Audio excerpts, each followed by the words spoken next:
co-owner of a video game development studio in downtown San Diego called Bartlett Jones Supernatural Detective Agency. We're about 22 developers, and we're in the historic Wyatt Earp building. It's pretty awesome. It used to be a brothel and casino and has such a crazy story. It's perfect for us. So we're working on a game called Drawn to Death. So it's a third-person shooter. So it's basically a cross between a shooter. It's like a hybrid between a shooter and a brawler. So think like Smash Brothers with Quake, right? So it's a shooter, but then all the characters have different abilities and stuff like that.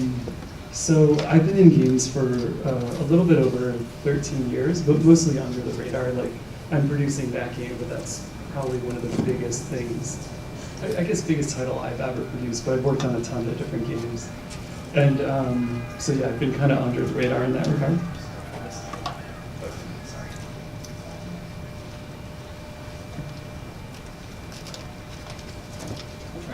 Okay, good, cool.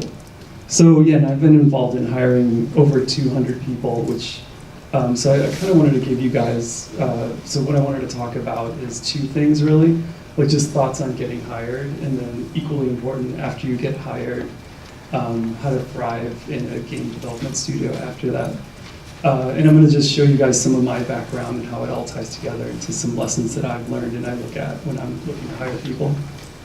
So here's some of the games I've worked on. I've worked on a bunch more in varying capacities, so everything from UI art to managing a team of 100 animators working on Last of Us, or Uncharted 3, and everything kind of in between. And like right now I'm working on Drawn to Death. So I just want to stress too, like I'm a small part of all those titles. I claim no success, or I claim no credit for the success of those games.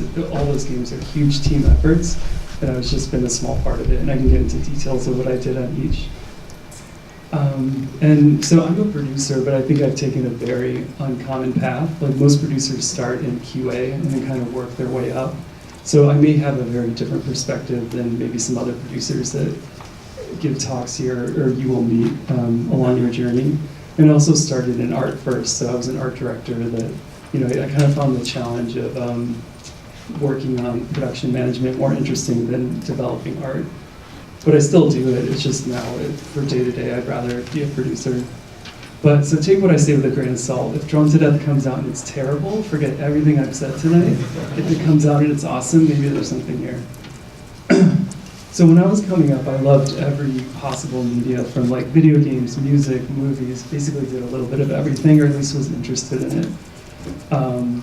So during high school, a friend of mine recommended this high school film institute program. So it was like 8 weeks, downtown Chicago, you shot a film, and then at the end of it, it was kind of like their gateway drug into the Columbia College film program. So I took the bait and I started doing film, essentially. This was in like the mid to late 90s. But then within 3 months of starting that program, Ghost in the Shell came out and I saw it in the theaters and it just blew my mind. Within 2 weeks, I changed my major to animation. But this was at the time when like Toy Story 2 was coming out, right? So I don't know why, I just couldn't stand the Pixar stuff at that time. So I went kind of the total opposite direction. So my 3D animation project was taking a Picasso painting and basically modeling it out and animating it. And I wish I had it with me because it was really terrible, but I just couldn't find it. It was on some zip drive somewhere, but I would totally show you guys. So my first job in school was in this kind of misfit computer lab. So it was, every department had, like 3D animation had their own computer lab.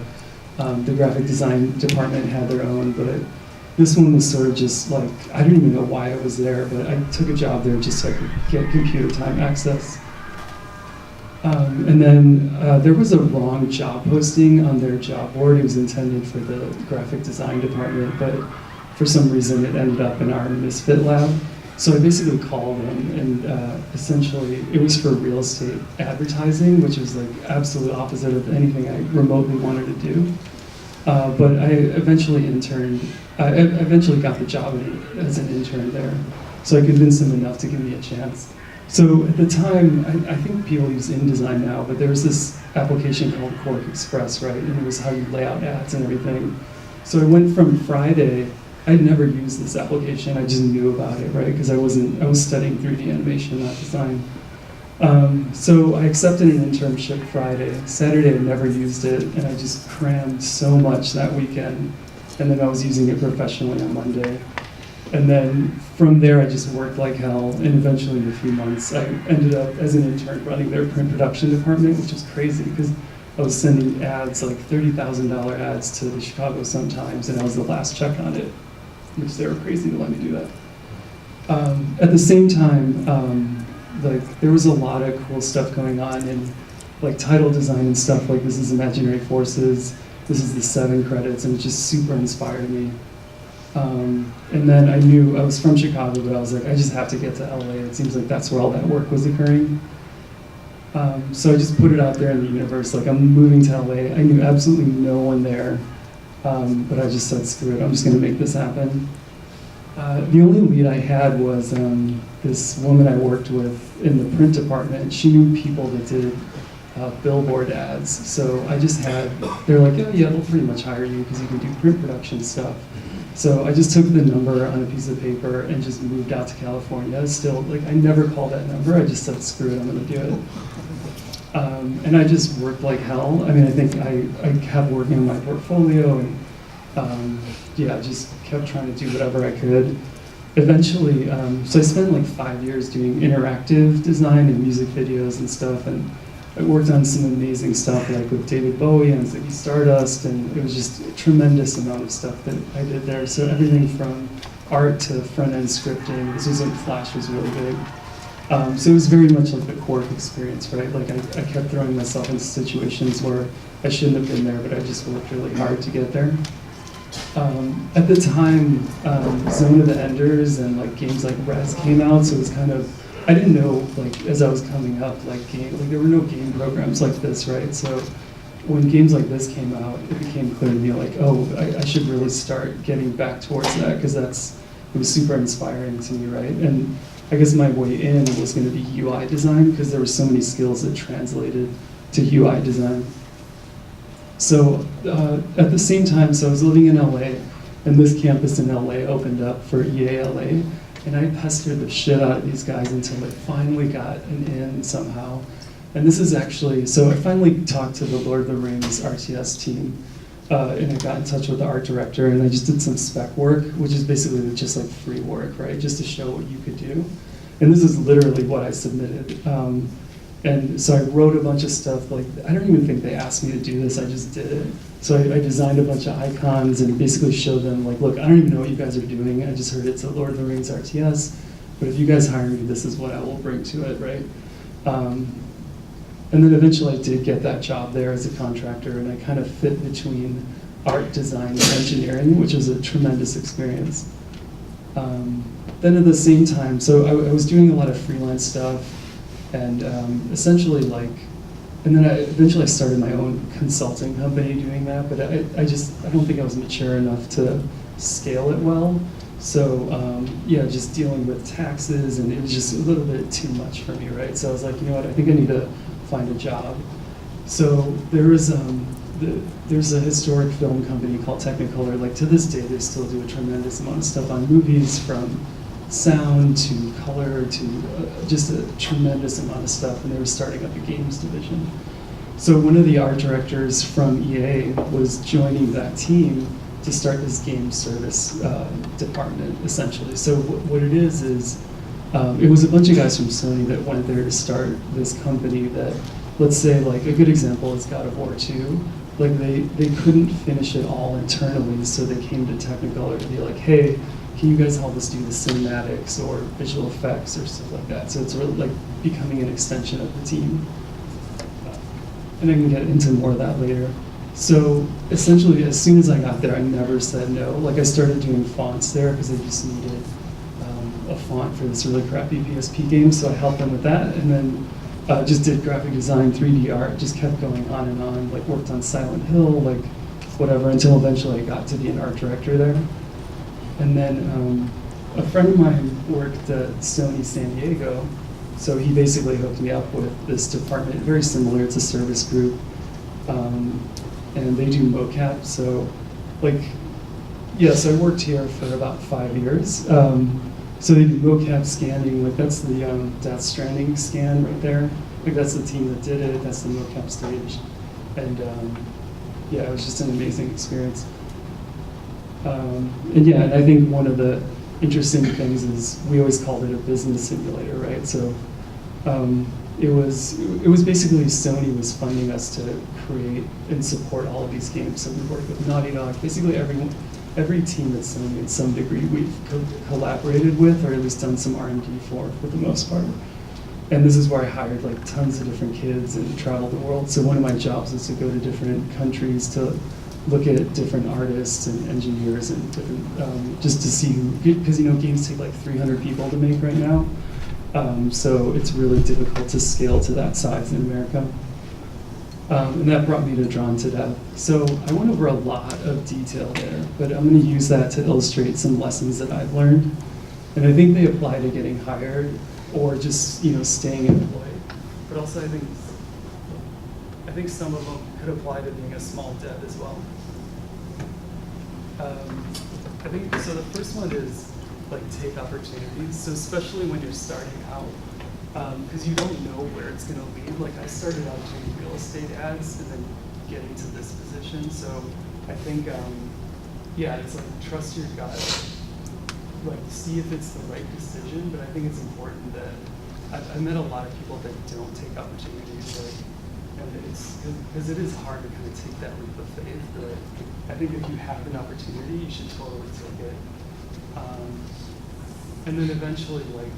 Everything I've done, it all seems kind of unrelated, right? But it always led to the next thing. So I think, like right now, before you graduate, if you have some opportunity to work on a website, or if you want to be a game engineer, but your only available job is a website, you should probably do it because you never know where it's going to lead. And then I've talked to a lot of people about they're afraid of being pigeonholed by doing that.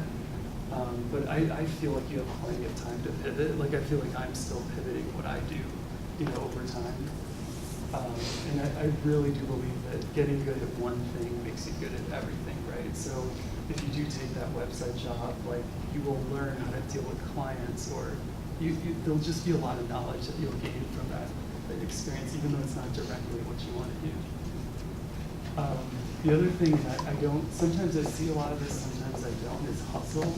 So impress everyone around you as a hard worker. And this is especially when you get in, because like literally last week I called, when we need support for Drawn to Death, I called people that I haven't worked with in 10 years, just because they just impressed upon me, like, oh yeah, that's a great person to work with, or I know they'll connect me with someone else. So every opportunity you get, just do your absolute best, because people will always remember you and remember the amount of effort that you put in. Okay. Yeah. I'm sorry to interrupt. Why don't you share this? Okay.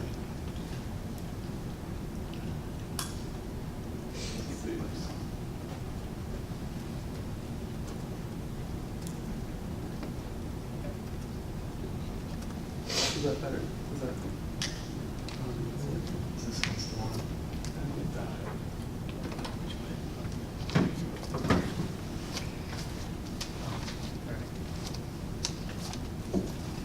I'm an introvert, but I'll try to project as much as I can.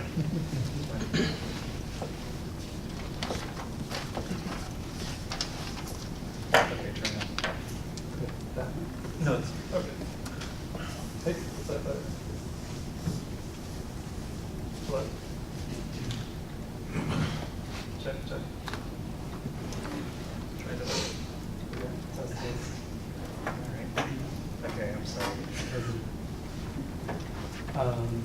Yeah, so I guess going back to hustle, so I think it's interesting, like, to look at, like, I think a lot of managers have subscribed to different philosophies, right? So one of them is this concept of capability versus willingness. So you could Google this, but it's like you always test.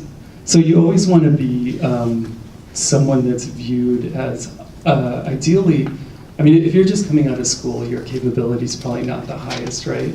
But your willingness should always be the highest, because if you look, like, the ideal state you want to be in is the high capability, high willingness. Because I mean, there's a lot of people that are jaded in the industry and they're amazing engineers, let's say, but and extremely capable, but their willingness is very low, just because they're very cynical, let's say, right?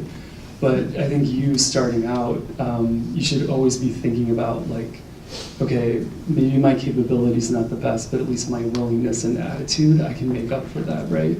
And I mean, I've had over the years, many conversations where you kind of fit people into this matrix and figure out, like, Is it red or am I moving it? is it red? It's red, yeah. Let me see if I can change the. Sorry.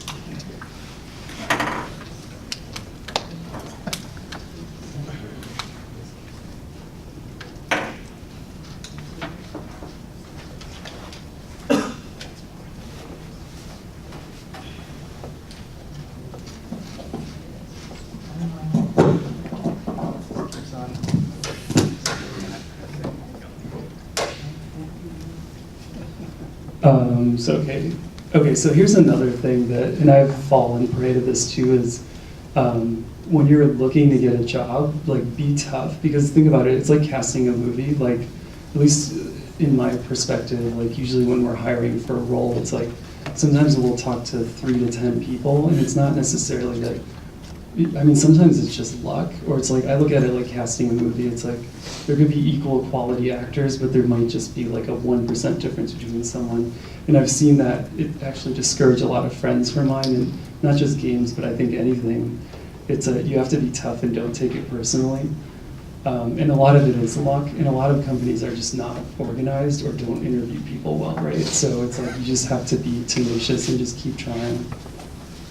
And then I think another interesting thing is researching your way in. So you should always be checking the credits of games to find different roles or studios and something else that might be a good fit. Like I got in through doing a lot of the service group work, which is I think in some ways a lot more difficult because the turnover is so much faster. And like I was at Sony, I was working on like sometimes 8 projects at once. At least I was a managing producer, so I'd manage other producers, right? But there's just a high volume usually at shops like that.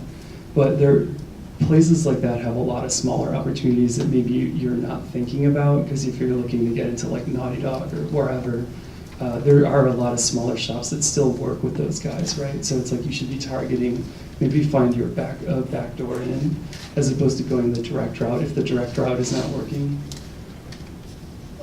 Yeah, and again, it's just make up for it in effort if you don't have the experience, right? Like I always do spec work. I mean, even to this day, we do spec work. Like if we're pitching a new game, we'll go above and beyond what we should be doing just to make sure that we come across as like, oh, we're a very strong developer that wants to work hard, right? And I think just in general, if you're looking to get a job, you should be doing that too. I don't know if you guys are encouraged to do that, but I think it's a very important thing, and it's really interesting to see like if we get a candidate that's already kind of thinking about and showing us work in the area that they want to work in. I think that goes a long way.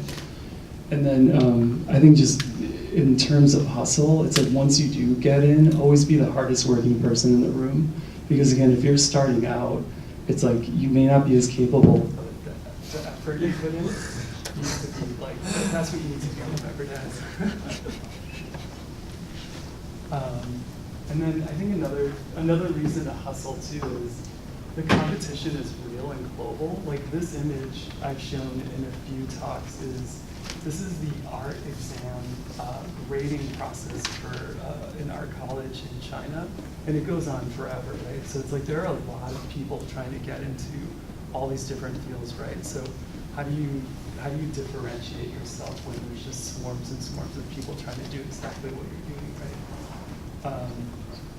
And if there are easier ways to make money than going down this career path. So if you don't have the tenacity and the hustle to do it, you should probably change majors or maybe think about something else. And then just the constant study. I mean, to compete now, I think you always have to be studying. Like I read at least 2 or 3 books a month related to directly and indirectly the kind of stuff that I'm into or that's required of me at my job. So the third point is about value, and it might be common sense, but your mantra should be looking for any opportunities to add value. So like, for instance, at different jobs I've had, when I didn't have any work, I would always offer some other service to be like, oh, you guys need a font designer. I'll always take a shot at that. I'll stay late, do whatever it takes just to show that I can do that. And I've seen that work well, like especially at EA.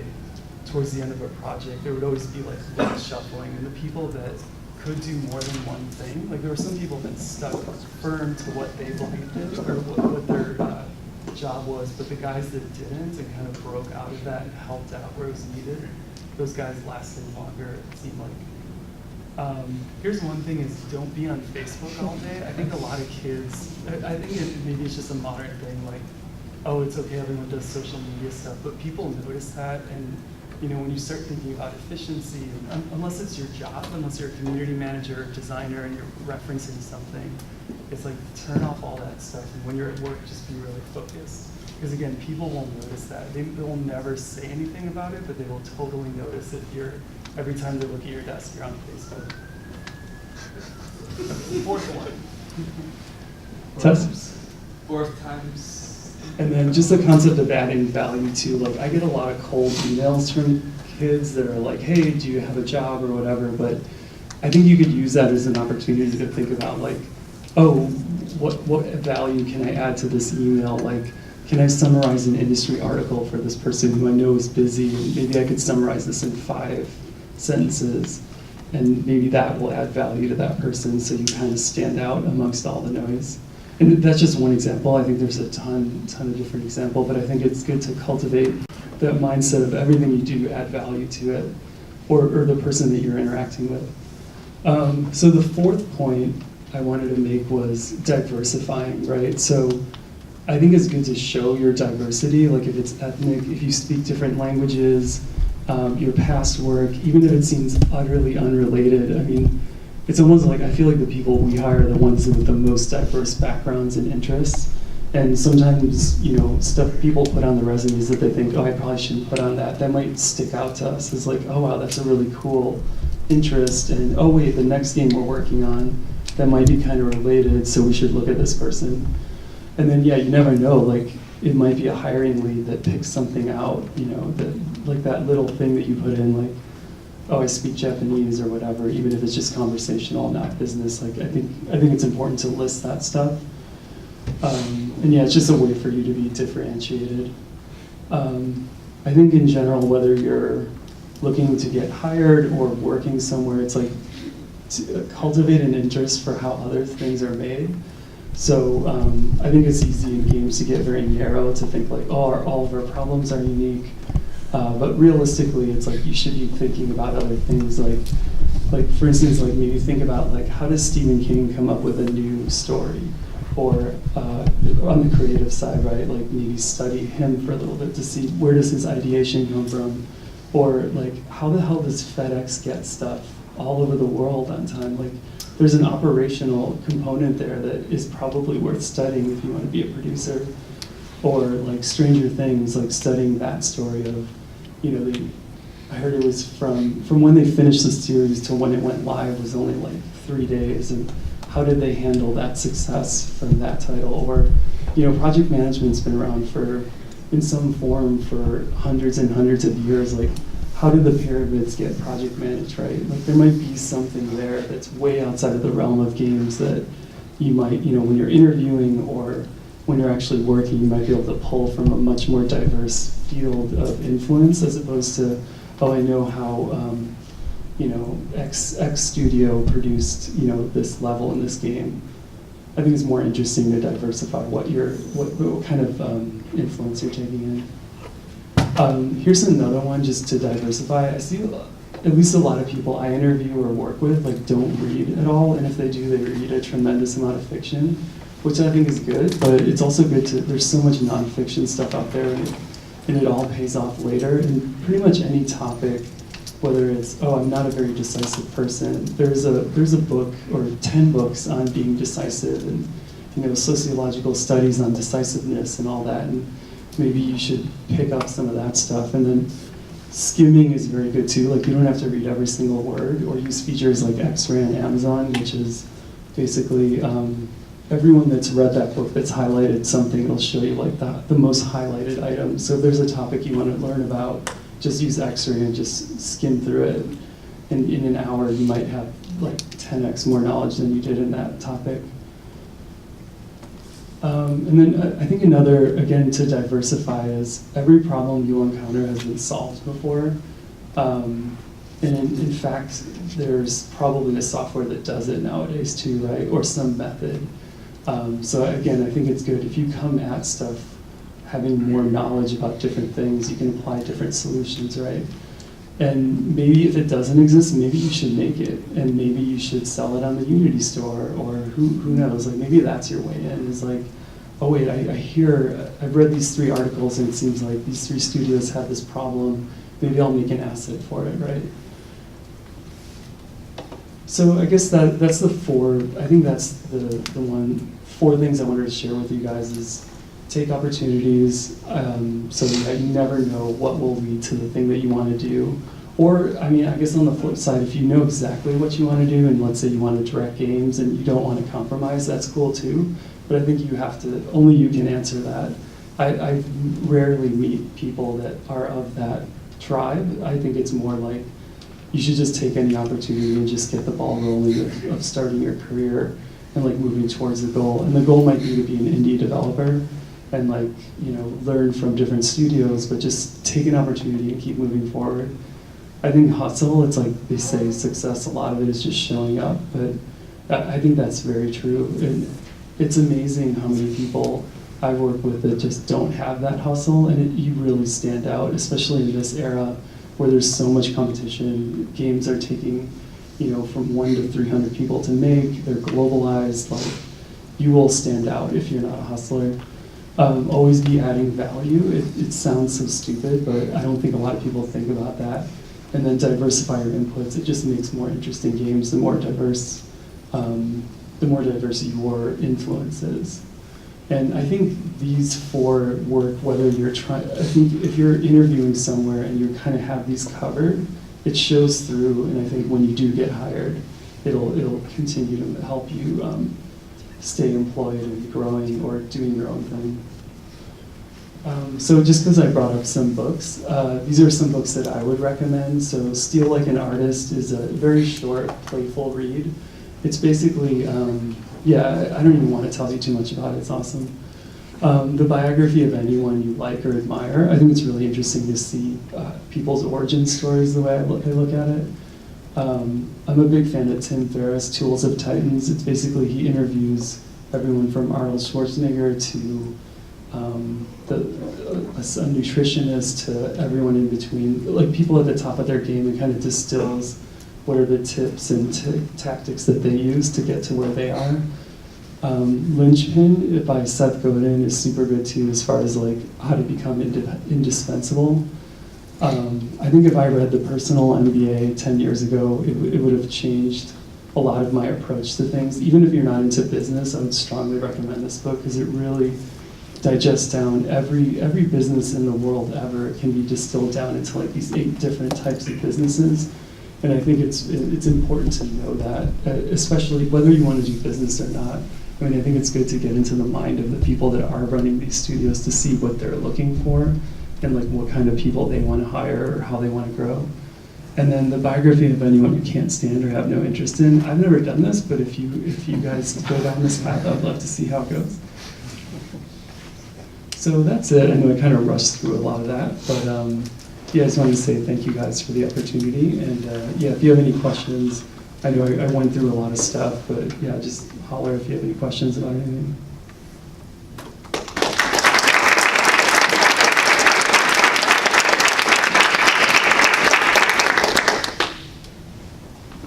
Yeah. What is a mastermind group? Oh, sorry, I skipped over that one. So there's I think it was in I forget who came up with it, but the idea is you should, there's two forms of it. There's like the real form of it, which is like, let's say you five guys are all friends and you're all like similar ambition. You guys all periodically meet like every week and be like, hey, I just interviewed at Santa Monica Studios, Sony.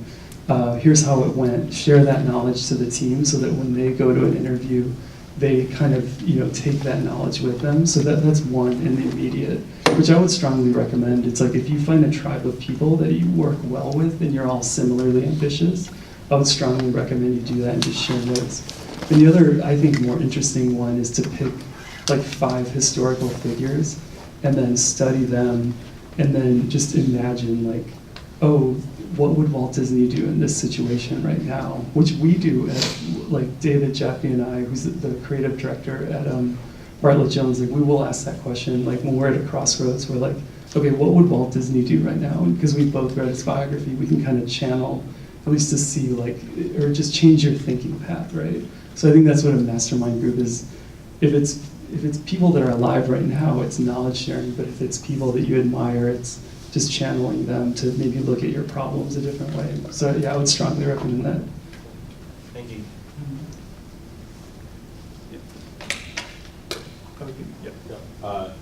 A lot of the advice that I've been getting with resumes is like tooling them, especially to a specific position, and making it clear why like you fit in that position. So that seems to be like somewhat at odds with the like the diversifying your yourself. So like where, like in your mind, where is the balancing point, or like how can you calculate that? Yeah, I think it's a luck thing to some degree, because I have felt that both ways, like when we've been in a position where it's like, no, we just need a specialist, right? But yeah, I don't know. I think my opinion might be very unpopular in that regard, where I think it really depends on where you're at, but I would recommend diversification because I guess it's cultural too. Like a lot of games made in Japan, like an animator will also do 3D art, will also do VFX, whereas here it's like you're a VFX person for 25 years and that's it, right? So I think there's a cultural thing there too, and maybe we skew more towards diversification.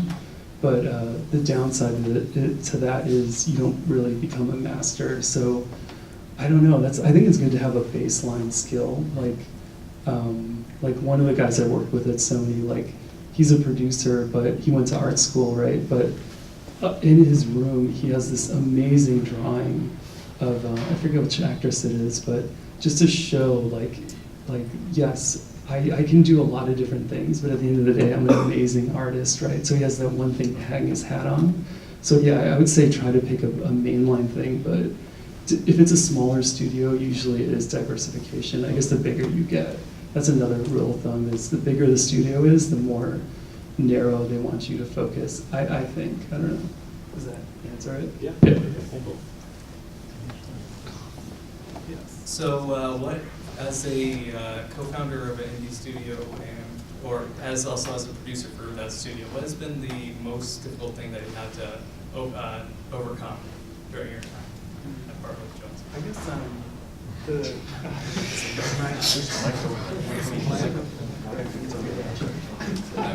It's fine.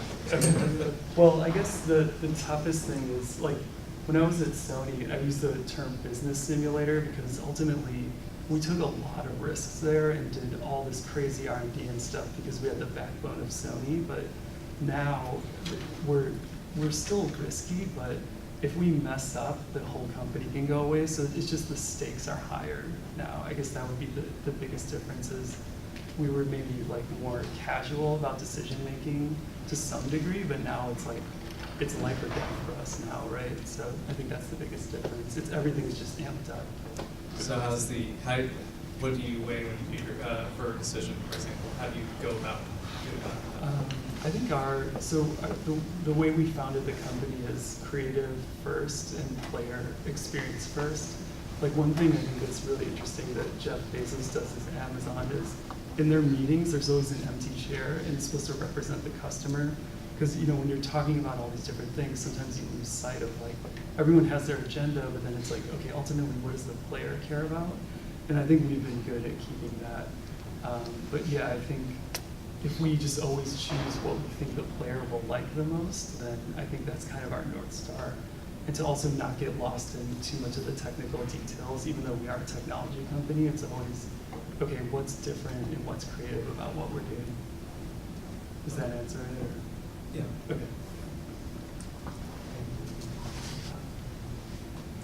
Yeah. In developing games, especially when you're starting an indie studio, it seems like the narrative is very often like it was super exciting, but it was super stressful, and just there's a lot of anxiety, there's a lot of things on the line. As you say, the stakes are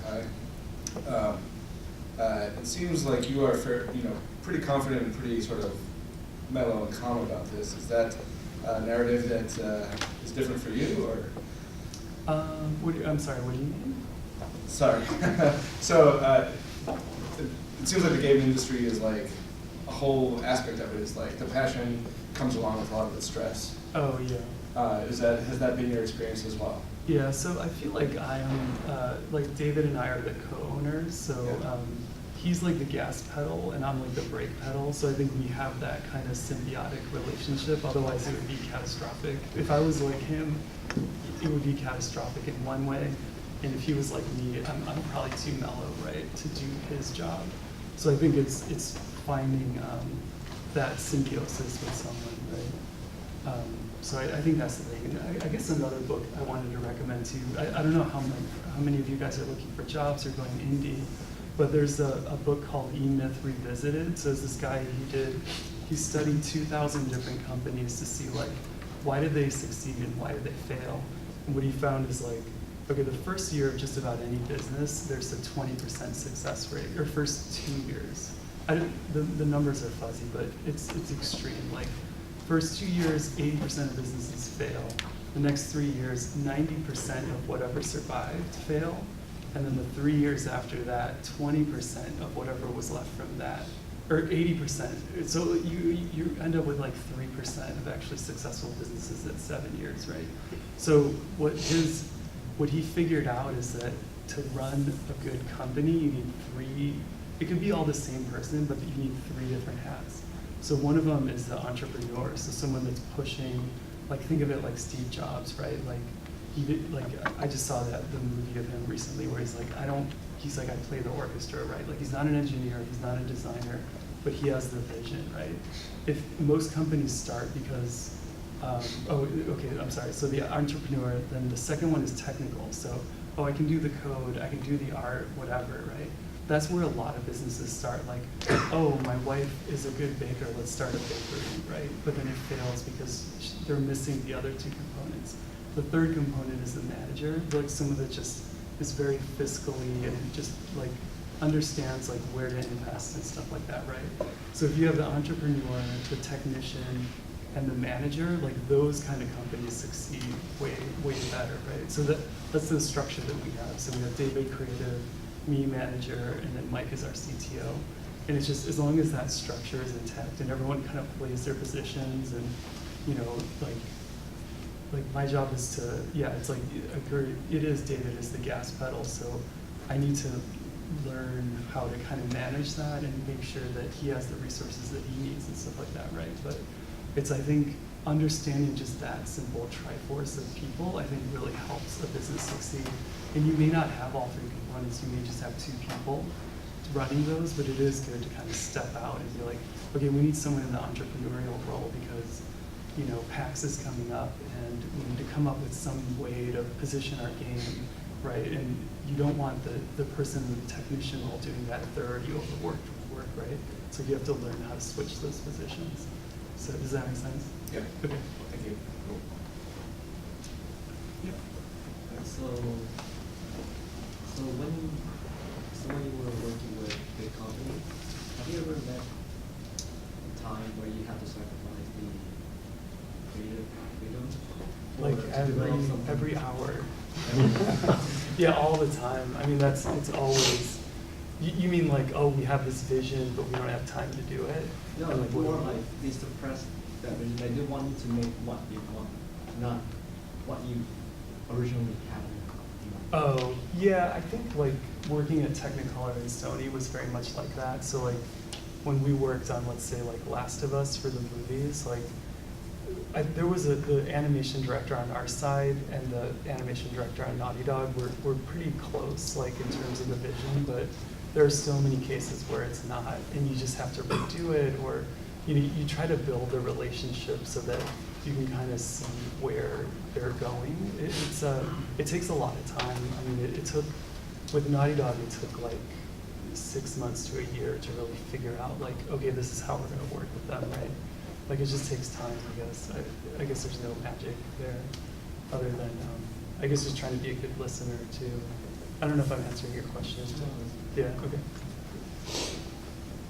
So when you were at Sony, you were producer for art, primarily. Yeah, pretty much. So how has the transition been from, I'm assuming you're with for producer for your studio right now. You're more for the technology, the art, technical. Right. I mean, how is that? How have you adjusted to that? Managing those more. Yeah, no, good question. So yeah, and that is more my background, and that's kind of how I weaseled my way into production. But I think even during that time, there were always engineering projects or R&D, so I always took those as opportunities to learn. And again, it's like, there's so, like, project management is a very mature field. Like, there's dozens of years of knowledge and certifications and stuff, and I just don't view any problem as unique anymore. It's like there's always a solution to it, especially with management. I mean, companies have been around for like, well over like hundreds and thousands of years, right? But the transition, I guess, was tough in that we were starting from zero. Like, it was David and I basically starting it with 3 other people, and then just building it as the train is going. I mean, I think that was the toughest transition. After that, I had worked on enough projects to know, like, okay, let's use this management method for this time period because it's highly R&D and chaotic.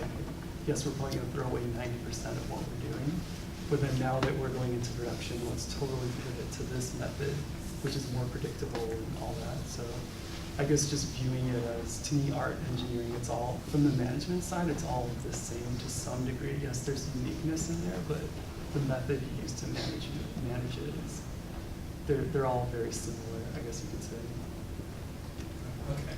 And then I have an amazing team too. I mean, a lot of the guys at work have been doing it for so long. So, and that's why I'm still learning to this day, But yeah, a lot of it is the team. Like, I can't take credit for it. I just keep them out of trouble, which is my job. Like, never run out of money.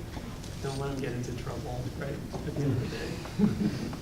So if say, for example, a technical issue on the code programming side causes delay, how do you deal with that? I mean, how do you deal with that, like in terms of scheduling?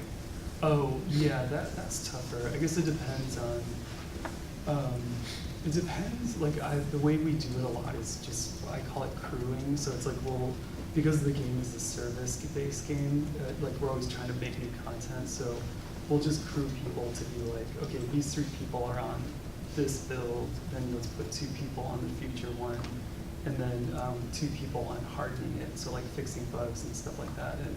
And there is no magic there, especially with bugs. It's just, we just prioritize. Like, we probably spend too much time prioritizing, but the idea is like, okay, another good tactic from project management is called Moscow analysis. So it's like must, should, could, would. So when we get into a lot of battles at work about, like, okay, what's really the priority here? So then to kind of diffuse that, we'll go into like, okay, what must be done for this game to ship?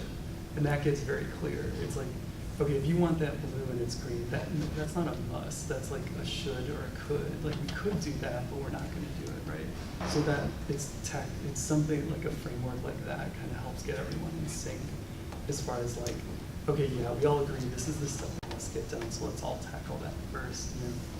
And then another thing we do is just impacts. Like, again, thinking about the player is when we're overwhelmed with technical issues or whatever, it's like, okay, let's organize these in terms of how this will impact the player. So let's say if it's a system-wide issue versus a character's special attack is not working right or whatever, we'll usually hit the system thing first because everyone's going to see that. So let's say the shell's broken versus this character move is broken that almost no one uses.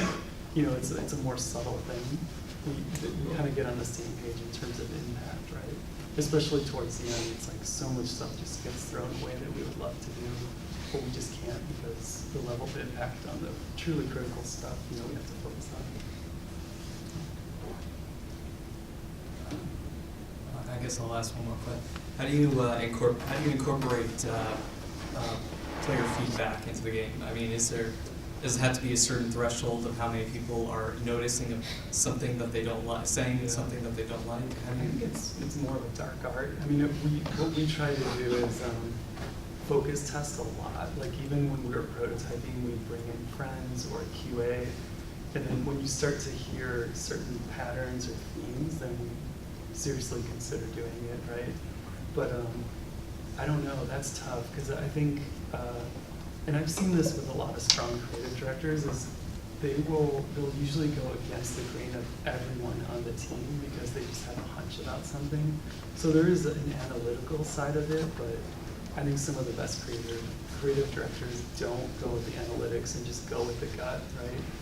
I can't think of any examples right now, but I think like yeah, it's sometimes you have to throw in analysis and just go with your gut, and that's where trusting the creative director is important, you know, and seeing if that person can get some success in the next focus test and like all that, right? It's very, I use dark arts because I don't have a good answer for that. It's very esoteric, I guess. I don't know.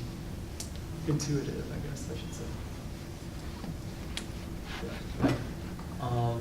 I'm at the Game Dev Club at Cal State Long Beach, and I've been there for about a year and a half now, working both as a designer and more in a producer role, more and more.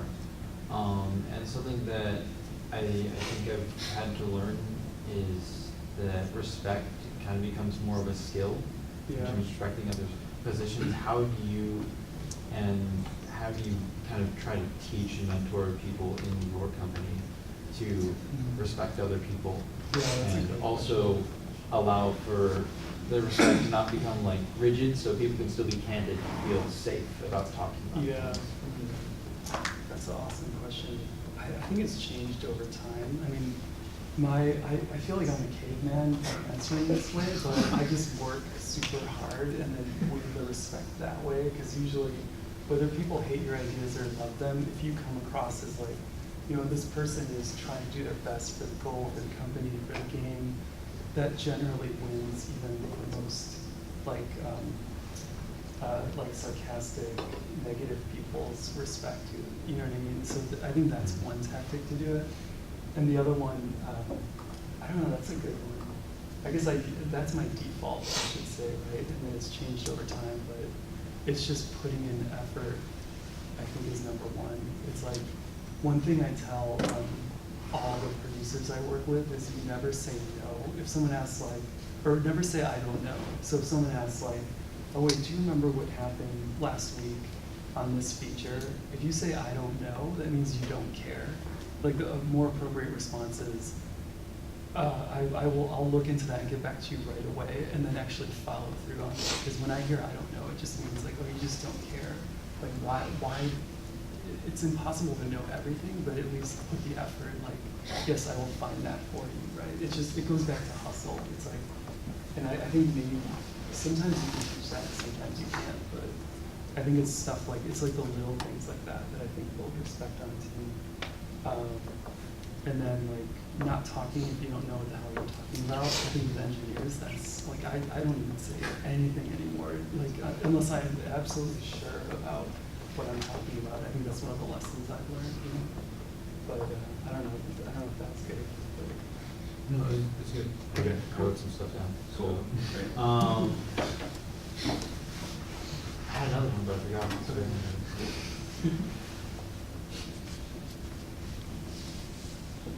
Anything else? Yeah. And so I assume that you have worked through indie development before.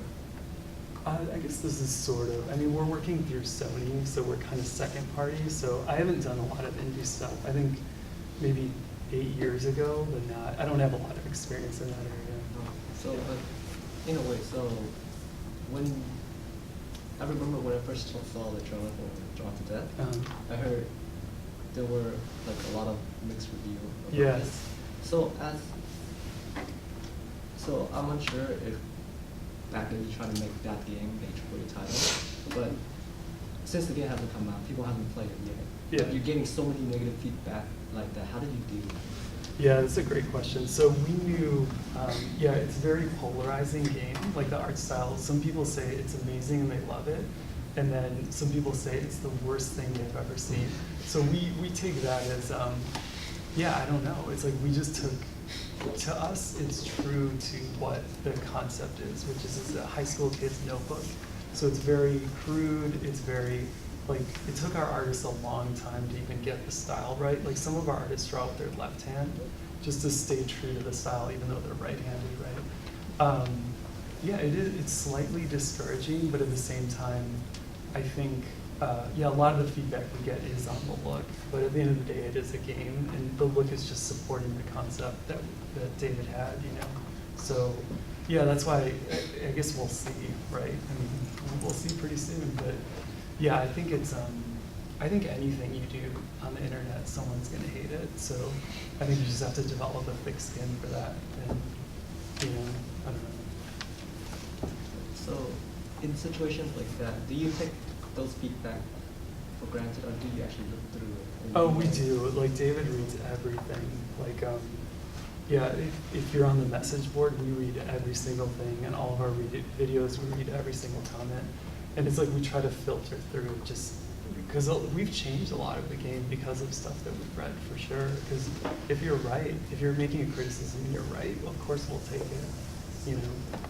But we don't address all of it for like what Matt was asking. Like, it's just sometimes it's like, yeah, a lot of people are saying this, but no, like we think we're right in this way, so we're just gonna do it anyway. And that's the chance we take. And going back to the high risk, it's like, oh yeah, like I know every day the decision I make will make or break, you know, the game when it comes out, right? But that's just how it goes. And as long as you think about like, okay, what's the best player experience? I think if we fail doing that, then that's okay, because at least that was our North Star. It's like, what will the player like the most here? You know what I mean?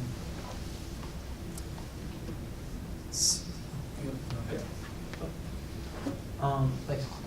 For somebody who's worked on some very large projects, you say you really want to work hard, and as a student, I'm in a more of a leadership role also, but I'm also a student, and trying to sometimes run a club and succeed in school can be very difficult, and you need to be able to lean on the people around you. Right. And even if you want to be able to do everything, I feel like I need to delegate more. And I'm wondering if you had to run into that issue. Yeah, all the also, time. and when you draw the line, okay, I need to delegate here, and this is somebody I want to, and if you feel like there's maybe even there's somebody you can't delegate or don't want to delegate to, how do you kind of cross that line and maybe give them some work and mentor them through that? Yeah, that's a great question too. I think the smaller the team, the harder that is. But yeah, I don't know. That's a good one. I guess it's case by case. I'm just trying to think of some examples and nothing's coming to mind. But I think that's one of the hardest producer jobs. And it's almost like it's casting too, just like the movie reference I use is sometimes I've been on teams where, you know, the hardest part of the job is casting the right person to do the right thing and making sure everyone can succeed, right? But at the end of the day, sometimes if you are in that role, you have to make the choice to cut someone or move them to a different project or whatever. Like, if it's not working, it's not working. But I think the first line for me is always like, okay, can we switch the casting of the roles? Or, okay, they're not providing value here, let's move them here, and then someone else steps in to take what they were doing. And kind of think of it more like a basketball team is like, okay, you have these 5 players, and yes, the point guard should be able to dribble and penetrate, but maybe that one can't, so the shooting guard has to do that, right? And just constantly adjusting to the situation. But at a certain point, when the stakes up in your company, it's like, then you have to really think about like, okay, is this the right person here? And I think it's also like trying to be very direct with them too and saying like, look, this is the expectation that we have, but you're not meeting it. Like maybe there's something personal going on that you can talk to them about too. It's something they used to call my cups the psychiatrist couch, right? Because it would be extremely people just coming in and telling you problems, right? So some of it is just listening to that, and sometimes people just want to talk too. But I guess it depends on how high the stakes are too, and the scale. With the smaller the teams, the way tougher that is. You know? And usually if someone's not doing well in a position, they know it too. So if you just say it, then you'd be like, yeah, I actually don't like doing this, and maybe this isn't a good fit. And then that, you know, it's at the end of the day, if everyone's goal is quality product or an entertaining product, then I think the rest will kind of shake out if everyone on the team is of that mindset, which is really difficult. Like I've worked on a lot of games where the people think the director is just making the most terrible decisions and is a total idiot, right? So there's half the team that thinks that way, and then the other half thinks the opposite. Or maybe it's thirds, and a third of them are neutral, right? So there's always that kind of friction. Like, I don't know. Does that answer it somewhat? Yeah. I can hit me up after. Sure, too. yeah. Yeah, that's a tough one. I didn't think about that one. So, for people getting into the industry, I'm that, so it's not a problem for me, but for most of the people in here, what are some common either misconceptions that you feel are important to dispel, and what are some kind of common mistakes that people commit beyond just like, oh, I made a spelling error on my resume or cover letter, that either speak to like whether you feel they're qualified or not to move on in a process, how you judge them just based upon merely what they submit. Yeah, I mean, I guess a resume gets you the interview, and it's really the interview. But I feel like that there's a loaded question there, like, do you have an experience that you wanted to, or it feels like you have something? I've been through a number of interviews and worked in a number of companies in the industry, because depending on if you get in via networking through somebody you know or meet, versus you just cold submit a resume to what may be a wastebasket, Right. or maybe it just sits there and languishes, and then they contact you months down the road. Those are all situations I've been in. Yeah. Again, it all depends, because you don't know what you're going to encounter. A lot of times you go to a website, you say, hey, I want to apply to this company. I haven't know anybody there. I'm going to put it in there, but it seems like it's impossible to get in there because it's a really big company. They're not going to see me. I'm not going to be noticed. So really, it's how do people stand out to you that you're looking for a particular set of qualities, and obviously you talked about teamwork and honesty and again, maybe that 1% type of thing, but are there any details in that kind of 1% that help give you an idea of what that person really is like, and you're like, okay, yes, I want this quality, or they may not have everything, but I like this. Yeah, beyond like the willingness thing. Right. I think that's the next, for me, that's my next growth, is learning how to kind of master that, because that is really difficult. Like, we're really rethinking about how we hire people now. And I think we've done really well. Like, we've only had 2 people leave out of 30. Yeah, because we fluctuated a little bit intentionally, but it's like, how do we bring people in? What kind of questions we ask them? But that's why I brought up the luck thing, is like, yes, you can be extremely prepared, but sometimes it is just luck. And I've interviewed people, and it's like, oh yeah, we were about to offer them, and then some catastrophic thing happened, and they were perfect. They did absolutely nothing wrong. Like, they were the perfect person, and it just didn't work out behind the scenes, right? So, and that's why I think it's important to be tenacious, and I always think of scheming ways to get into, right? Like sending articles with summaries, or doing spec work. Like it would really stand out if someone wanted to do UI for our game, and they're like, hey, look, I took all the screenshots from your game and I designed your UI because I think it could be better. Like, we would stop and like look at that and really consider that person, right? Like, that's a lot of effort, and again, maybe what I'm saying is very unpopular and no one else that speaks here would ever say that. I think that's very likely too. But I think that's why I say I'm like a caveman, where I just keep working to weasel my way in, but it's somewhat effective to some degree. It's like, that's how advertising works too, is it's all spec work, right? It's like they do a lot of stuff for free, which is controversial, but I think if you're starting out and you really want it to happen, like what else are you gonna do? Just leave it in their hands? It's like now you have to like punch holes in and get in there if that's the way you do it, through spec work or whatever. And I know I brought that up a lot. That's just one example. Like there's always a way. And I think it's I don't know, maybe it's just me, but just like the last few interns we've hired, it's been diversity, like just seeing people's resumes and their backgrounds and like, oh, this person seems really interesting just in general, outside of just the curriculum, you know. It's like, oh, maybe their hobbies are XYZ, like that just, I guess it's fuel for the interview too, right? So yeah, and out of that will come something as well. But yeah, I don't know.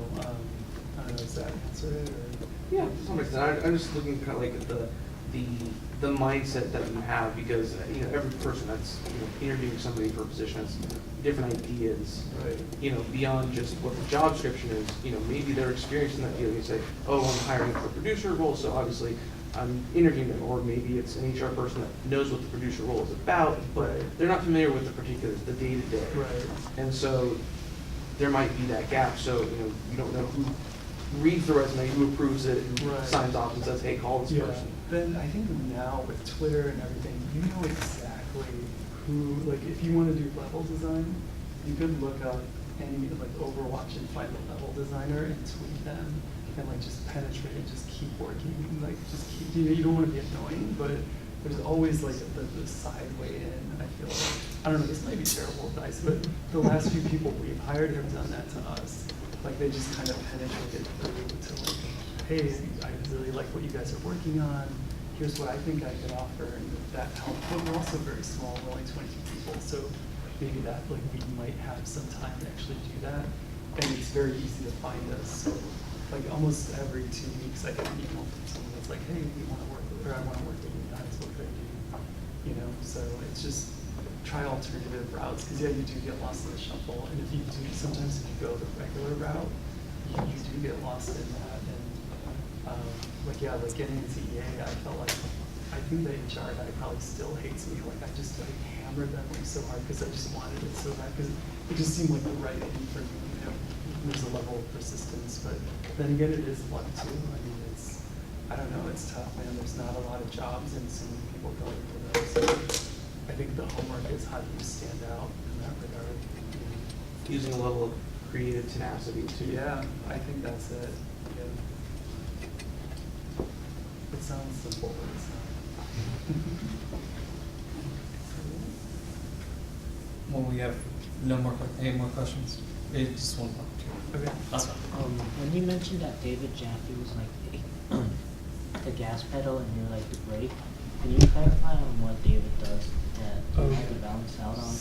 So if you give him this screen, he will like push it to the utmost of what it could possibly be. Like he's just always in that mode of like, how do we make this more interesting? How do we just push it so it's something no one's ever seen before? And so expand that to every decision-making choice that we have, from, okay, how are we gonna do the matchmaking to, like anything you could imagine, right? Like what does this character look like?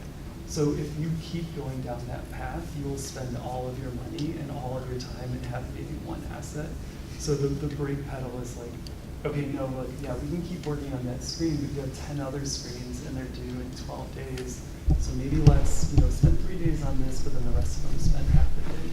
So it's like that kind of back and forth, right?